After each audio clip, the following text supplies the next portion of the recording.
Hello dear students, now we are going to solve the numericals, है ना। हम लोगों ने Graham's law of effusion diffusion study कर लिए हैं, तो हम लोग यहाँ पे न्यूमेरिकल सॉल्व करेंगे और अपने कंसेप्ट को क्लियर करेंगे। चलिए यहाँ पे पहला क्वेश्चन देखते हैं क्या लिखा है। कि लिखा है the volume of A gas, है ना। क्वेश्चन क्या लिखा है कि जो वॉल्यूम है गैस का, एक गैस एक्स है, ठीक है, गैस एक्स, इसका जो वॉल्यूम है, और एक गैस लिखा है क्लोरीन, है ना, Cl गैस। तो दो गैस हैं, एक एक्स गैस है, एक क्लोरीन गैस है। Diffusing during the same time, यहाँ पे देखिए पॉइंट लिखा है same time. Same time means दोनों के लिए टाइम क्या है, सेम है। Are 35 ml and 29 ml respectively. Means 35 ml किसके लिए है, गैस एक्स के लिए होगा। रिस्पेक्टिवली वर्ड आ गया ना, respectively means 35 ml for x gas and 29 ml for chlorine. तो ये 29 ml हो गया, ये लिखा हुआ है। If the molecular weight of chlorine, जो मॉलिकुलर वेट है क्लोरीन का वो कितना है, 71 है। तो कह रहा है calculate the molecular weight of gas x. तो मॉलिकुलर वेट ऑफ एक्स क्या होगा, ये आपसे क्वेश्चन पूछ रहा है, ये क्वेश्चन है। अब देखिए यहाँ पे सेम टाइम लिखा है, वॉल्यूम दिया है, मॉलिकुलर मास पूछा जा रहा है। तो आप एक फॉर्मूला याद करिए, अपने दिमाग में लाइए कि R1/R2 कुछ ऐसा निकला था, V1/T1 डिवाइडेड बाई V2/T2, पढ़ते ये फॉर्मूला। और फिर इसी को इक्वेट कर दिए थे under root of what, D2/D1 is equal to what, under root of M2/M1। कुछ ऐसा हम लोगों ने पढ़ा था फॉर्मूला। तो यहाँ पे देखिए क्या क्या दिया हुआ है, यहाँ पे वॉल्यूम मेंशन किया गया, मीन्स ये V वॉल्यूम मेंशन किया गया है, और यहाँ पे एक का मॉलिकुलर मास दिया, ये वाला। तो हम ये और ये देखिए सब इक्वल आपस में, तो इन दोनों को यूज़ करते हैं। तो फॉर्मूला आएगा V1/T1 divided by V2/T2 is equal to what, under root of M2/M1। हम लोग ये यूज़ करेंगे। लेकिन यहाँ पे लिखा सेम टाइम, जब सेम टाइम हो जाएगा तो T कैंसिल, तो आएगा क्या, कुछ ऐसा आएगा, V1/V2 is equal to under root of M2/M1, ये लिख सकते हैं। चलिए V1 का वैल्यू लिखा है, देखिए x के लिए V1, अगर इसको x इसको 1 मान लेते हैं, इसको 2 मान लेते हैं क्लोरीन को, तो 1 में ये 35 हो जाएगा, और V2 में क्या हो जाएगा, 29 इज इक्वल टू M2, 2 किसका है, क्लोरीन का है ना, तो क्लोरीन का कितना आएगा, 71/M1। M1 किसके लिए, x के लिए, ये। और ये हम इसे क्वेश्चन पूछ रहा है, देखिए यहाँ पे। तो इसको सॉल्व कर लेंगे, इसको सॉल्व करेंगे आप, तो mx का जो वैल्यू आएगा, molecular mass of the gas x आएगा आपका कितना, 48.74, ठीक है। तो आप ये सॉल्व करके देख लीजिएगा, आपका ये आंसर आ जाएगा। यहाँ तक केमिस्ट्री है, ये मैथ है। अब ये कैसे सॉल्व करना है ये आपको आना चाहिए, है ना। यहाँ पे ये अगर हम बताने जाएंगे तो प्रोसेस लंबा हो जाएगा। अगर आप कहेंगे कमेंट्स में कर दीजिए, अगर आपको सोल्यूशन चाहिए इसके आगे का भी मैथमेटिक्स, तो वो भी हम बता सकते हैं। चलिए सेकंड क्वेश्चन मूव करते हैं। सेकंड क्वेश्चन लिखा है कि एक वेसल है with A small opening contain equal volume of oxygen and unknown gas.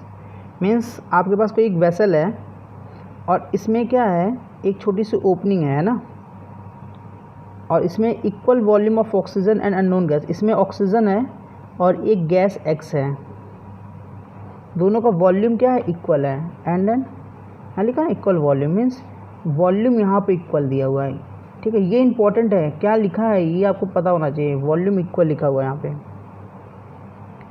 Oxygen इफ्यूज through the opening, यहाँ से ऑक्सीजन बाहर निकल रहा है 1.8 times faster than the unknown gas. ये जो अननोन गैस है इससे 1.8 टाइम फास्टर, मीन्स अगर rate of diffusion of x जो है, अगर आप x मान लीजिए, ये जो x गैस है उसका रेट ऑफ डिफ्यूज़न ये है, तो रेट ऑफ ऑक्सीजन क्या हो जाएगा, 1.8x हो जाएगा।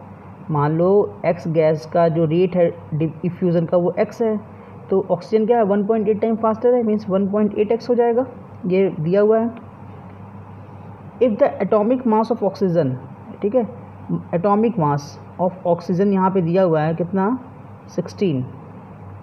तो कैलकुलेट कह रहा है molecular mass of the unknown gas, ये कैलकुलेट करना है हमको, ठीक है।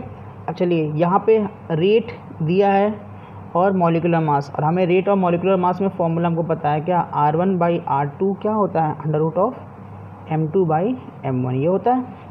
यहाँ पे R1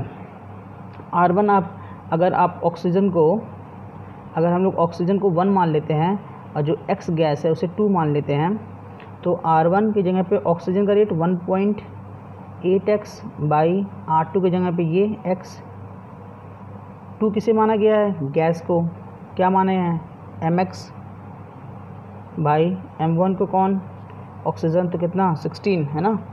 तो देखिए एटॉमिक मास यहाँ पे क्वेश्चन में लिखा है, ये आप पता होना चाहिए, एटॉमिक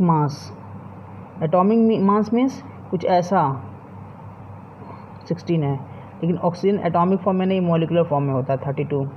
तो बहुत बच्ची यहीं पे गलत हो जाएगा क्वेश्चन आपका, है ना, बहुत का गलत तो यहीं पे हो जाएगा। तो ये आपको याद करना पड़ेगा भाई, O2 के फॉर्म में यही लिखना है हमको। अब क्या करना है, आप इसको सॉल्व कर देंगे। देखिए x कैंसिल हो जाएगा, आपका आएगा 1.8 = √mx/32 ये आ जाएगा। आप इसको सॉल्व करेंगे तो x गैस का मॉलिक्यूलर मास आपका 103.68 समथिंग आएगा, ठीक है, ये आपका आंसर हो जाएगा। भाई आपको यहाँ तक आना चाहिए, फिर सॉल्व मैथमेटिक्स है ना, मैथ तो थोड़ा सिंपल मैथमेटिक्स तो आनी ही चाहिए आप लोग को। चलिए थर्ड क्वेश्चन की तरफ मूव करते हैं। थर्ड क्वेश्चन लिखा हुआ है कि एट 0 डिग्री सेल्सियस, तो टेम्परेचर दिया कितना 0 डिग्री सेल्सियस, जो कितना हो जाएगा 273 केल्विन हो जाएगा। The density of the gases oxide, density किसका, कोई गैस ऑक्साइड है XO है ना, XNYM कुछ ऐसा कोई गैस है, उसका ऑक्साइड XO लिख दिए हैं, उसकी डेंसिटी जो है एट 2 बार है ना, 2 बार पे इस सेम डेंसिटी सेम है that of nitrogen, density of nitrogen के कब, एट 5 बार, ठीक है। तो what is the molecular mass of oxide, तो इस मॉलिक्यूलर मास क्या होगा ऑक्साइड का, जो XNOM ऑक्साइड है इसका मॉलिक्यूलर मास क्या होगा, मीन्स एक गैसेस ऑक्साइड है उसकी डेंसिटी और डेंसिटी ऑफ नाइट्रोजन सेम है कब, जब इसको इस प्रेशर पे रखे 2 बार पे और इसको किस प्रेशर पे रखे 5 बार पे, इसका मॉलिक्यूलर मास पूछा जा रहा है। और नाइट्रोजन का मॉलिक्यूलर मास कितना होगा, 14 × 28 है ना, 28 हो जाएगा। चलिए फॉर्मूला आपको पता ही है कौन सा, PM = ρRT। अब ये फॉर्मूला क्यों लगा रहे हैं भाई, डेंसिटी यहाँ पे दिया है तो डेंसिटी वाला फॉर्मूला ही तो लगाएंगे। चलिए डेंसिटी देखते हैं, यहाँ से डेंसिटी क्या हो जाएगा, डेंसिटी = PM/RT हो जाएगा। और अगर दो लोग की डेंसिटी सेम है तो ये लगा सकते हैं P1M1/R1T1 = what, P2M2/R2T2। ये किसके लिए कंडीशन, ये ऑक्साइड के लिए, और ये किसके लिए, नाइट्रोजन के लिए। चलिए वैल्यू पुट करते हैं। ऑक्साइड का प्रेशर कितना दिया है, 2 मेंशन किया गया है, 2 × मॉलिक्यूलर मास इसका पूछा जा रहा है, मीन्स M1 पूछा जा रहा है। R1 छोड़ दो, R1 T1 टेम्परेचर देखिए सेम है दोनों के लिए, तो इसकी वैल्यू मत पुट करिए क्योंकि ये कैंसिल होने वाला है आके। P2 नाइट्रोजन कितना दिया 5, मॉलिक्यूलर मास कितना है 28 × R2, R का वैल्यू तो सेम होगा हमेशा है ना, तो R1 लिख दो क्योंकि R1 जो है वो R2 के बराबर है एंड T1 जो है वो T2 के बराबर है। टेम्परेचर वैरी नहीं किया गया है यहाँ क्वेश्चन में, और यूनिवर्सल गैस कांस्टेंट का वैल्यू तो बराबर होता ही है, इंटू T1 है ना, ये इससे कैंसिल हो जाएगा, ठीक है। चलिए R2 T2 लिख देते हैं, कैंसिल कर दिए क्योंकि यहाँ से लिखने पे यहाँ पे आया क्या, 2M1 = 5 × 28, इसको सॉल्व कर लीजिए, 2 14 सा, तो M1 = what, 5 × 14, इसको सॉल्व कर लेंगे, कुछ कितना आएगा, 5 4 = 70 ग्राम है ना पर ml, ये आपका 70 ग्राम आ जाएगा ना, मॉलिक्यूलर मास पूछ रहा है ना 70 ग्राम पर मोल, तो ये आपका मॉलिक्यूलर मास निकल गया, ठीक है, 70 आंसर आ गया आपका। तो ये आपका बहुत इजीली सॉल्व हो जाएगा। एक लास्ट क्वेश्चन ले लेते हैं।